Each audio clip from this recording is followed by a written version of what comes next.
ನಾನೇನು ಹೇಳ್ತಿರೋದು ಅಂದರೆ ನಮ್ಗೆ ಕೆಲವು ಸಲ ಅನ್ಸುತ್ತೆ ನಾನು ಎಷ್ಟು ಪೂಜೆ ಮಾಡ್ತಾ ಇದ್ದೀನಿ ಮತ್ತು ನಾನು ವ್ರತವನ್ನು ಮಾಡ್ತಾ ಇದ್ದೀನಿ, ಒಳ್ಳೆಯವ್ರಿಗೆ ಮಾಡ್ತಾ ಇದ್ದೀನಿ, ಬಟ್ ಸ್ಟಿಲ್ ಒಳ್ಳೆತನ ಮಾಡಿದ್ರು ಕೂಡ ನನಗೆ ಯಾಕೆ ಹಿಂಗೆ ಆಗ್ತಿಲ್ಲ ಅಂದರೆ ಬಿಕಾಸ್ ಆಫ್ ದಿಸ್. ಆಮೇಲೆ ಇನ್ನೊಂದು, ನಿಮಗೆ ಏನಾದರೂ ಒಂದು ಬರಬೇಕಂದ್ರೂ ಕೂಡ ನಿಮಗೆ ಬ್ಯಾಲೆನ್ಸ್ ಇರಬೇಕು. ATM ಕಾರ್ಡಲ್ಲಿ ನೀವು ಹೋಗಿ ₹1,000 ನೀವು ತೆಗಿಬೇಕಂದ್ರೆ ₹1,000 ಬ್ಯಾಲೆನ್ಸ್ ಇರಬೇಕು. ಸೊ ಬ್ಯಾಲೆನ್ಸ್ ಇಲ್ಲ ಅಂದರೆ ಬರಲ್ಲ ಅದು. ಈ ಲೈಫಲ್ಲಿ ನಾವು ಒಳ್ಳೆಯವರಾಗಿರ್ಬೋದು, ಬಟ್ ಅಗೇನ್ ಹಿಂದಿನ ಜನ್ಮದಲ್ಲಿ ನಾವು ಏನು ಮಾಡ್ತೀವಿ ಅಂತ ಏನು ಮಾಡಿರ್ತೀವಿ ಅನ್ನೋದು ನಮಗೆ ಗೊತ್ತೇ ಇರಲ್ಲ ಅಲ್ಲ. ಈಗ ನೀವು ನೋಡಿರ್ಬೋದು, ತುಂಬಾ ಜನ ಪಾಲಿಟಿಷಿಯನ್ಸ್ ಇರ್ಬೋದು, ಅಥವಾ ತುಂಬಾ ಜನ ತುಂಬಾ ಕೆಟ್ಟ ರೀತಿಯಲ್ಲಿ ದುಡ್ಡು ಮಾಡುವಂಥದ್ದು, ಈ ಥರ ಎಲ್ಲ ಮಾಡ್ತಿರ್ತಾರೆ. ಸೊ ಇವರುಗಳೇನು ಅಂದರೆ ಪ್ರೆಸೆಂಟ್ ಲೈಫಲ್ಲಿ ಅವ್ರಿಗೇನು ಅನ್ಸಲ್ಲ, ಬಿಡು ಅಂತ ಹೇಳ್ಬಿಟ್ಟು. ಬಟ್ ನೆಕ್ಸ್ಟ್ ಲೈಫಲ್ಲಿ ಅವರು ಜನ್ಮ ತಗೊಂಡಾಗ ತುಂಬ ಕಷ್ಟದ ಪರಿಸ್ಥಿತಿ, ಈ ಫೈನಾನ್ಷಿಯಲಿ ತುಂಬ ಸ್ಟ್ರಗಲ್ ಮಾಡೋದು, ಆರ್ಥಿಕವಾಗಿ ತುಂಬ ಸ್ಟ್ರಗಲ್ ಮಾಡೋದು, ಈ ಥರ ಎಲ್ಲ ಪ್ರಾಬ್ಲಮ್ ಆಗುತ್ತೆ. ಹಂಗನ್ಬಿಟ್ಟು ನಾನು ತುಂಬ ಒಳ್ಳೇದು ಮಾಡ್ತೀನಿ, ನನಗೆಲ್ಲ ಒಳ್ಳೇದಾಗುತ್ತೆ ಅಂದರೆ ಇಲ್ಲ. ಆ ನೆಗೆಟಿವ್ ಬ್ಯಾಲೆನ್ಸ್ ಕಡಿಮೆ ಆಗೋ ತನಕ ಪಾಸಿಟಿವ್ ಬ್ಯಾಲೆನ್ಸ್ ಮೇಲಕ್ಕೆ ಹೋಗೋದೇ ಇಲ್ಲ. ರಿಲೇಷನ್ಶಿಪ್ಗಳಲ್ಲಿ ಕರ್ಮ ಹೆಂಗೆ ವರ್ಕ್ ಆಗುತ್ತೆ ಅಂದರೆ, ಇಂಥವನ್ನೇ ಮದುವೆ ಆಗಬೇಕು ಅಂತ, ಅಥವಾ ಇಂಥವ್ನ ಜೊತೆಗೆ ರಿಲೇಷನ್ಶಿಪ್ ಇಟ್ಕೋಬೇಕು ಅಂತ. ಕೆಲವೊಂದು ಕಡೆ ಏನಾಗ್ಬಿಡುತ್ತೆ ಅಂತಂದರೆ, ಆಲ್ರೆಡಿ ಹುಡುಗಿಗೋ ಅಥವಾ ಹುಡುಗನಿಗೋ ಮ್ಯಾರೇಜ್ ಆಗಿರುತ್ತೆ, ಬಟ್ ಇನ್ನೊಂದು ರಿಲೇಷನ್ಶಿಪ್ಪಲ್ಲಿ ಇರ್ತಾರೆ. ಸೊ ಇದೆಲ್ಲ ಹೆಂಗೆ? ಓಕೆ, ಈಗ ಈಗ ರಿಲೇಷನ್ಶಿಪ್ಸ್ ಯೂಶ್ವಲಿ ತುಂಬ ಕಾರ್ಮಿಕ್ ಇರುತ್ತೆ. ಯಾಕಂದರೆ ನಮಗೆ ತುಂಬ ಪಾಠಗಳು ಬರೋದು ಅನಾಮಿಕರಿಂದ ಅಲ್ಲ, ಸ್ಟ್ರೇಂಜರ್ಸಿಂದ ಅಲ್ಲ. ನಮಗೆ ಪಾಠ ಬರೋದು ನಮ್ಮ ಸುತ್ತಮುತ್ತಲಿಂದನೇ ಬರುವಂಥದ್ದು. ತಂದೆ, ತಾಯಿ, ಮಕ್ಕಳು, ಗಂಡ, ಹೆಂಡತಿ ಇವರತ್ತಿಂದ ಬರೋದು. ಸೊ ನಾರ್ಮಲಿ ಏನಾಗುತ್ತೆ ಅಂದರೆ, ನಾವು ಇದೇ ವ್ಯಕ್ತಿನ ನಾವು ಯಾತಕ್ಕೆ ಮದುವೆ ಆಗ್ತೀವಿ ಅಂತ ಹೇಳಿದ್ರೆ, ಒಂದು ನಮಗೆ ಮತ್ತು ಅವ್ರಿಗೆ ಪಾಸ್ಟಲ್ಲಿ ಒಂದು ಕನೆಕ್ಷನ್ ಇರ್ಬೋದು, ಓಕೆನಾ. ಸೊ ಪೆಂಡಿಂಗ್ ಕರ್ಮ ಇರ್ಬೋದು. ಈ ವ್ಯಕ್ತಿಯೊಟ್ಟಿಗೆ ಈಗ ನಾನು ನಿಮಗೇನೋ ಒಂದು ಕೆಟ್ಟದ್ದು ಮಾಡಿರ್ತೀನಿ, ವಾಪಸ್ಸು ನಾನು ಅದಕ್ಕೆ ಪೇ ಮಾಡಲೇಬೇಕು. ಸೊ ಹಾಗಾಗಿ ನಮ್ಮದು ಮದುವೆ ಆಗತ್ತೆ ಅಂತ ಒಂದು. ಎರಡನೇದು ಸೋಲ್ ಕಾಂಟ್ರಾಕ್ಟ್ ಮಾಡಿರ್ತಾರೆ. ಓಕೆ, ಏನಂದರೆ ಏನೇ ಆದರೂ ನಾನೇ ಮದುವೆ ಆಗ್ತೀನಿ ಅಥವಾ ನಾನೇ ಬಂದು ನಿನಗೆ ಇದು ಮಾಡ್ತೀನಿ ಅಂತ ಹೇಳಿ ಸೋಲ್ ಕಾಂಟ್ರಾಕ್ಟ್ ಮಾಡಿರ್ಬೋದು. ಅಥವಾ ಪಾಸ್ಟ್ ಲೈಫಲ್ಲಿ ಪೆಂಡಿಂಗ್ ಕರ್ಮ, ಇಷ್ಟಪಟ್ಟಿರ್ತಾರೆ, ಅವರಿಬ್ರು ಒಂದಾಗಿರಲ್ಲ, ಸೊ ಇನ್ನೂ ಅದು ಪೆಂಡಿಂಗ್ ಕರ್ಮ ಇರುತ್ತೆ. So that karma will come back to you in the present life, ಆಯ್ತಾ. ಬಟ್ ಅದು ಬಂದ ಮೇಲೆ ನೀ ಹೇಗೆ ಅದನ್ನ ಡೀಲ್ ಮಾಡ್ತೀಯಾ ಅಥವಾ ನೀನು ಹೇಗೆ ಅದನ್ನ ನಿಭಾಯಿಸ್ತೀಯಾ, ಅದು ತುಂಬಾ ಇಂಪಾರ್ಟೆಂಟ್ ಆಗುತ್ತೆ, ಆಯ್ತಾ. ಈಗ ಫಾರ್ ಎಕ್ಸಾಂಪಲ್ ಒಬ್ಬ ಗಂಡ ಹೆಂಡತಿ ಇದ್ದಾರೆ, ಅವ್ರು ಚೆನ್ನಾಗೇ ಇದ್ದಾರೆ. ಸೊ ನಿಮ್ದು ಪೆಂಡಿಂಗ್ ಕರ್ಮ ಇದೆ ಅಂತ ಹೇಳಿ ನೀವು ಹೋಗ್ಬಿಟ್ಟು ಅದನ್ನ ರಿಲೇಶನ್ಶಿಪ್ನ ನೀವು ಕಟ್ ಮಾಡಿದ್ರೆ, you are again taking negative karma. ಅರ್ಥ ಆಗ್ತಿದ್ಯಾ? ಅದ್ರ ಬದಲು ನೀವು ಏನು ಮಾಡಬೇಕು ಅಂದರೆ, ನಾನು ಈ ರಿಲೇಷನ್ಶಿಪ್ಪಿಂದ ನಾನು ಏನು ಪಾಠ ಕಲಿಬೇಕು, ನಾನು ಏನು ಪಾಠ ಕಲ್ತ್ರೆ ನಾನು ಮುಂದೆ ಹೋಗ್ಬೋದು ಅನ್ನೋದನ್ನು ನೀವು ಕಲಿಬೇಕಾಗತ್ತೆ. ಮತ್ತು ಎಲ್ಲ ರಿಲೇಷನ್ಶಿಪ್ಸು ಕಾರ್ಮಿಕ್ ಅಲ್ಲ, ಕೆಲವೊಂದು ಫ್ರೀ ವಿಲ್ ಕೂಡ ಇರುತ್ತೆ. ಯಾರೋ ಒಬ್ಬ ಇಷ್ಟ ಆದ, ಓಕೆ ಫೈನ್, ನಂಗೆ ಇಷ್ಟ ಆಯಿತು, I let me have a relationship ಅಂತ. ಸೊ ಎಲ್ಲ ರಿಲೇಷನ್ಶಿಪ್ಪು ಕಾರ್ಮಿಕ್ ಇರಲ್ಲ, ಬಟ್ ಮೋಸ್ಟ್ ಕಾರ್ಮಿಕ್ ಇರುತ್ತೆ. ಬಿಕಾಸ್ ಎಂತಕ್ಕೆ ಅಂದರೆ ನಾವು ಪಾಠ ಕಲಿಲೇಬೇಕಾಗಿರುತ್ತೆ ಅವ್ರ ಹತ್ರ. ಪೆಂಡಿಂಗ್ ಕರ್ಮ ಇರುತ್ತೆ. ಸೊ ಯಾವಾಗ ತನಕ ಈ ಪೆಂಡಿಂಗ್ ಕರ್ಮ ಖಾಲಿ ಆಗಲ್ವೋ, ಇದು ನಡೀತಾನೆ ಇರುತ್ತೆ, ಸೈಕಲ್ ನಡೀತಾನೆ ಇರುತ್ತೆ. ಆ್ಯಂಡ್ ಇನ್ನೊಂದು, ನಾನು ಹೋದ ಜನ್ಮದಲ್ಲಿ ಏನು ಕರ್ಮ ಮಾಡಿರ್ತೀನಿ, ಅದು ಪೂರ್ತಿ ಕರ್ಮ ಒಂದೇ ಜನ್ಮದಲ್ಲಿ ನಾನು ಅನುಭವಿಸಕ್ಕೆ ಸಾಧ್ಯನೇ ಇಲ್ಲ. ಬರೀ ಒಂದು ಪಾರ್ಟ್ ಮಾತ್ರ ಬರುತ್ತಷ್ಟೇ, ಅದನ್ನೇ ನಮ್ಮನ್ನ ನಡಗಿಸ್ಬಿಡುತ್ತೆ. ಅರ್ಥ ಆಗ್ತಿದ್ಯಾ? ಪೂರ್ತಿ ನಾವು ಅನುಭವಿಸೋದೇ ಇಲ್ಲ. ಆ್ಯಂಡ್ ಕೆಲವು ಸಲ ಏನಾಗುತ್ತೆ, ತುಂಬ ಸ್ಪೆಷಲ್ ಕೇಸಸಲ್ಲಿ ಈ ಗುರುಗಳಿರ್ತಾರೆ, ಗೊತ್ತಲ್ಲ ನಿಮಗೆ, ಈ ಮುನಿಗಳಿರ್ಬೋದು, ಗುರುಗಳಿರ್ಬೋದು, ಅವರಿಗೆ ನಿಮ್ಮ ಕರ್ಮವನ್ನು ತೆಗೆಯೋಷ್ಟು ಪವರ್ ಇರುತ್ತೆ.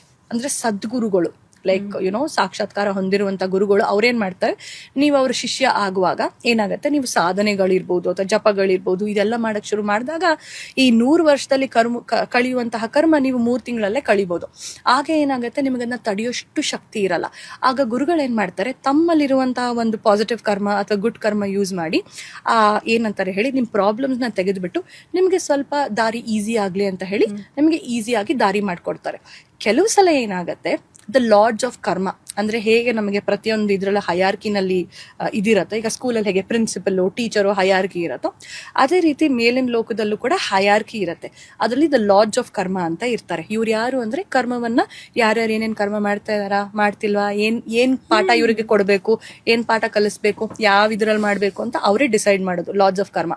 ಸೊ ಇವ್ರೇನು ಮಾಡ್ತಾರೆ, ಅವ್ರು ಅನ್ಕೋತಾರೆ, ಓ ಪಾಪ ಇಷ್ಟು ಕಷ್ಟಪಡ್ತಾ ಇದ್ದಾಳಲ್ಲ, ಸ್ವಲ್ಪ ರಿಬೇಟ್ ಕೊಡೋಣ, ಸ್ವಲ್ಪ ಇವಳಿಗೆ ಡಿಸ್ಕೌಂಟ್ ಕೊಡೋಣ ಅಂತ ಹೇಳಿ ಆವಾಗ ಅವರು ಸ್ವಲ್ಪ ರಿಬೇಟ್ನ ಕೊಡ್ತಾರೆ. ಕೇಳ್ತಾ ಇದ್ರೆ ಹಂಗೆ ನೆಕ್ಸ್ಟ್ ಹಿಂಗೆ ಕೇಳ್ತಾ ಇರೋಣ ಅಂತ ಅನ್ನಿಸ್ತಾರೆ. ಸೊ ಈ ಮಕ್ಕಳು ಅಂತ ಬಂದಾಗ ಈ ಕರ್ಮ ಅಗೇನ್ ಅಲ್ಲಿ ವರ್ಕ್ ಆಗುತ್ತೆ. ಹೌದು, ಹೇಗೆ ಅಂತ ಹೇಳಿದ್ರೆ ಈ ವಿಕಲಚೇತನ ಮಕ್ಕಳು ಅಥವಾ ಸ್ಪೆಷಲ್ ಚಿಲ್ಡ್ರನ್ ಅವರೆಲ್ಲ ಏಂತ ಹುಟ್ಟುತ್ತಾರೆ ಅಂದ್ರೆ ಒಂದು ಏನಂದ್ರೆ ಹಿಂದಿನ ಲೈಫಲ್ಲಿ ಅದು ಸೋಲು ತುಂಬಾ ಕೆಲಸ ಮಾಡಿರತ್ತೆ, ತುಂಬಾ ತುಂಬಾ ತುಂಬಾ ಕೆಲಸ ಮಾಡಿರತ್ತೆ. ಅದಕ್ಕೆ ಮತ್ತೆ ಪುನಃ ಅಷ್ಟು ಕೆಲಸ ಮಾಡಕ್ ಅದಕ್ಕೆ ಇಷ್ಟ ಇಲ್ಲ. ಜವಾಬ್ದಾರಿ ಈಗ ನಾರ್ಮಲ್ ಆಗಿದ್ರೆ ಮದ್ವೆ ಆಗ್ಬೇಕಾ, ಪಾಠ ಕಲಿಬೇಕು, ಸ್ಕೂಲಿಗೆ ಹೋಗ್ಬೇಕು, ಎಲ್ಲ ಮಾಡ್ಬೇಕು, ಮಕ್ಳು ಮಾಡ್ಬೇಕು, ನಂತರ ಜವಾಬ್ದಾರಿ ತಗೋಬೇಕು, ತುಂಬಾ ಇರತ್ತೆ ಅಲ್ವಾ. ಸೊ ಅವಾಗ ಏನತ್ತೆ, ಆ ಸೋಲ್ ಹೇಳುತ್ತೆ, ಅಯ್ಯೋ ನಾನು ಪಾಸ್ಟ್ ಲೈಫಲ್ಲಿ ತುಂಬಾ ನಾನು ಕೆಲಸ ಮಾಡಿದ್ದೀನಪ್ಪ, ನನಗೆ ಈ ಪ್ರೆಸೆಂಟ್ ಲೈಫಲ್ಲಿ ನನಗೆ ಬೇಡ, ನಂಗೆ ರೆಸ್ಟ್ ಬೇಕು ಅಂತ ಹೇಳ್ಬಿಟ್ಟು ಅದೇನ್ ಮಾಡುತ್ತೆ, ಜಸ್ಟ್ ಬರುತ್ತೆ, ಬಂದ್ಬಿಟ್ಟು ಒಂದು ತಂದೆ ತಾಯಿ ಸೆಲೆಕ್ಟ್ ಮಾಡಿಬಿಟ್ಟು ಓಕೆ ಫೈನ್ ಅಂತ ಹೇಳಿ ಅವ್ರ ಕಡೆಯಿಂದ ಸೇವೆ ಮಾಡಿಸ್ಕೊಳ್ಳುತ್ತೆ. ಒಂದು ಎರಡನೇದು, ಆ ಪರ್ಟಿಕ್ಯುಲರ್ ಸೋಲು ತುಂಬಾ ಒಳ್ಳೆ ಕರ್ಮ ಮಾಡಿರತ್ತೆ, ತುಂಬಾ ಅಂದ್ರೆ ತುಂಬಾ. ಸೊ ನೀವು ನಿರ್ವಾಣಕ್ಕೆ ಹೋಗ್ಬೇಕು ಅಂದ್ರೆ ಒಳ್ಳೆ ಕೆಟ್ಟ ಕರ್ಮ ಎರಡೂ ಎಕ್ಸಾಸ್ಟ್ ಮಾಡಬೇಕು. ಎಲ್ಲ ಕರ್ಮ ಖಾಲಿ ಮಾಡ್ಬಿಟ್ಟೆ ತಾನೇ ನಾವು ಮೇಲಕ್ಕೆ ಹೋಗೋದು. ಕೆಲವು ಸಲ ಬಿಕಾಸ್ ಆಫ್ ದ ಗುಡ್ ಕರ್ಮ ಒಳ್ಳೆ ತಂದೆ ತಾಯಿಗೆ ಅದು ಮಗುವಾಗಿ ಹುಟ್ಟತ್ತೆ, ಅವ್ರು ತುಂಬಾ ಸೇವೆ ಎಲ್ಲ ಮಾಡ್ತಾರೆ, ಓ ಫೈನ್ ಅಂತ ಹೇಳಿ ಚೆನ್ನಾಗಿ ನೋಡ್ಕೊಂಡು ಮತ್ತೆ ಅದು ಪುನಃ ವಾಪಸ್ ಹೋಗುತ್ತೆ. ಇದು ಎರಡು. ಮೂರನೇದೇನು ಅಂದ್ರೆ ಸ್ಯೂಸೈಡ್ ಮಾಡ್ಕೋತಾರಲ್ಲ. ಸೂಸೈಡ್ ಮಾಡ್ಕೊಂಡಾಗ ಏನಾಗತ್ತೆ, ಕಾರ್ಮಿಕ್ ರೆಪಕಷನ್ಸ್ ಇರುತ್ತೆ. ಸೊ ಕೈ ಇಲ್ಲದೆ ಹುಟ್ಟೋದು, ಬುದ್ಧಿಮಾಂದ್ಯತೆಯಿಂದ ಹುಟ್ಟೋದು, ವಿಕಾರವಾಗಿ ಹುಟ್ಟೋದು, ಅದೆಲ್ಲ ಸೂಸೈಡ್ ಇಂದಾನೇ ಆಗುವಂಥದ್ದು. ಸೊ ಹಾಗಾಗಿ ಇದ್ರಲ್ಲಿ ಯಾವ್ದಾದ್ರು ಒಂದು ಕಾರಣ ಇರ್ಬೋದು. ಇನ್ನೂ ಒಂದು, ಈ ತಂದೆ ಮತ್ತೆ ತಾಯಿ ಏನಿದಾರಲ್ಲ, ಅವರು ಪಾಠ ಕಲಿಯೋದೇ ಮೇನ್ ಮಕ್ಕಳಿಂದ ಅಲ್ವಾ. ಸೊ ಅವ್ರಿಗೆ ಪಾಠ ಕಲ್ಸಕ್ಕೋಸ್ಕರ ಅಂತಾನೆ ಆ ಸೋಲ್ ಬಂದಿರ್ಬೋದು. ಏಂತಕ್ಕೆ ಅಂತ ಹೇಳಿದ್ರೆ, ನಾವ್ ಯಾತಕ್ಕೆ ಈ ದೇಹವನ್ನ ತಗೋಬೇಕು, ಯಾಕೆ ನಾವು ಆ ಲೋಕದಲ್ಲಿ ನಾವು ಕರ್ಮವನ್ನ ಕಳಿಯಕ್ಕಾಗಲ್ವಾ ಏನು ಅಂತ ಹೇಳಿದ್ರೆ, ನಾವು ಬದುಕಿದ್ದಾಗ ತುಂಬಾ ಅಂದ್ರೆ ತುಂಬಾ ಕರ್ಮ ಕಳಿಬಹುದು. ಅದೇ ಕರ್ಮ ನಾನು ಸ್ಪಿರಿಟ್ ವರ್ಲ್ಡ್ ಅಲ್ಲಿ ನಾನು ಹೋಗಿ ಕಳಿತೀನಿ ಅಂದ್ರೆ ಸಾವಿರಾರು ವರ್ಷ ಬೇಕು.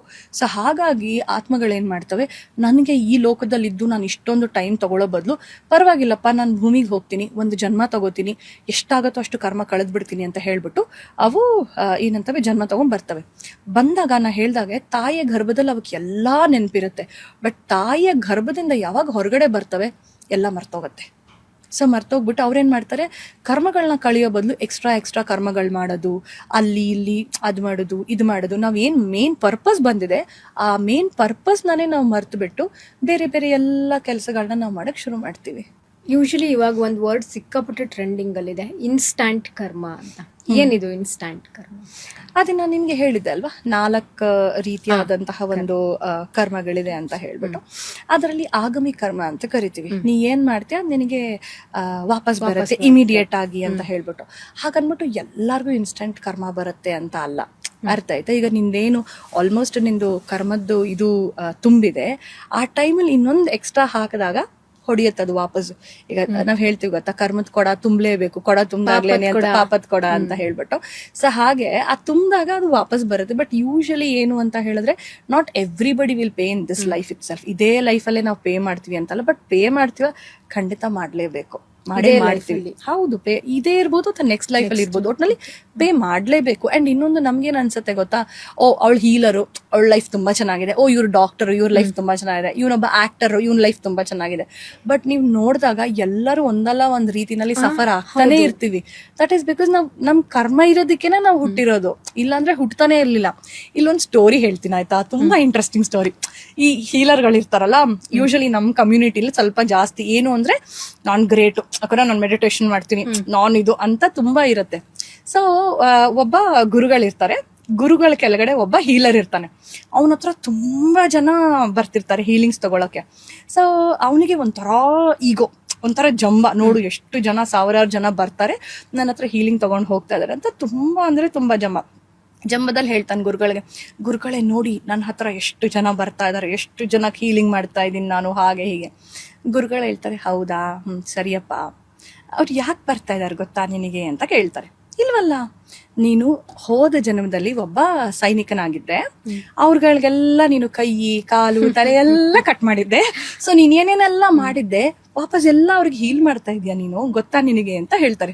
ಆವಾಗ ಅವನಿಗೇನದು ಆ ಜಂಬ, ಆ ಈಗೋ ಇತ್ತು, ಅಲ್ಲೇ ಅದು ಮುರಿಯುತ್ತೆ. ಸೊ ನಾವುಗಳು we are what we are because ನಾವು ಪಾಸ್ಟ್ ಅಲ್ಲಿ ಏನೋ ಮಾಡಿದೀವಿ, ಅದಕ್ಕೋಸ್ಕರನೇ ನಾವುಗಳು ಈಗ ಪ್ರೆಸೆಂಟ್ ಅಲ್ಲಿ ಹೀಗಿರೋದು. ಲೇಟೆಸ್ಟ್ ಹಾಗೂ ಇಂಟ್ರೆಸ್ಟಿಂಗ್ ಸುದ್ದಿಗಳಿಗಾಗಿ boss TV Kannada channel subscribe ಮಾಡಿ, ಹಾಗೆಯೇ ಬೆಲ್ ಐಕಾನ್ ಪ್ರೆಸ್ ಮಾಡಿ. ಇದರ ಜೊತೆಗೆ ಫೇಸ್ಬುಕ್, ಇನ್ಸ್ಟಾಗ್ರಾಮ್, ಎಕ್ಸ್ ನಲ್ಲೂ ಮಿಸ್ ಮಾಡದೆ ಫಾಲೋ ಮಾಡಿ.